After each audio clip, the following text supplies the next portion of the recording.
Huwezi kuwa na mwanamke tena kupenda kutabia mambo mabaya. Mwanamke hata kama ukiwa na hasira, usivuke mipaka. Kuvuka mipaka sio maneno tu, hata matendo.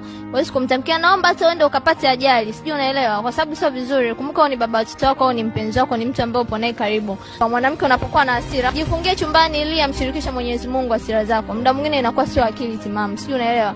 Tuone wanaume huruma. Unajua wanaume ni watu ambao wanabeba mizigo mingi sana. Kwa hata unapomtamkia neno, tulifikirie mara mbili kabla ya kuropoka. Lazima tujifunze namna ya kuenda wanaume zetu pale ambapo tunakuwa tuna hasira au kujibishana nao. Afu mwanaume sio kiumbe kujibishana. Umesikia? Yaani mimi siwezi kusema nampenda mwanaume wangu na mheshimu afu nasimama kujibishana naye.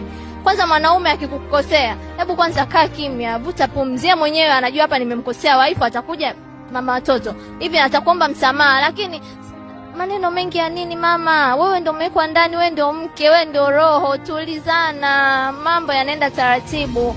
Msamaha unaombwa kistaarabu. Amekukosea kwa heshima, muite mume wako chumbani, ongea naye kiutaratibu, naye ataelewa. Mwanaume kichwa chake kina vitu vingi, katoka Kariakoo kavurugwa, mama mzazi kampigia kavurugwa, kapita huku kuteseka amevuruga. Afu unakuja wewe baba fulani unategemea kusikiliza baby? For which purpose? Yani wewe who are you? Yani mpaka usikilizwe. Akiondoka nyumbani akatafuta mchepuko unalalamika. Unalalamika nini akati amefika kwa mchepuko? Anampapasa walaza analala. Shida nini?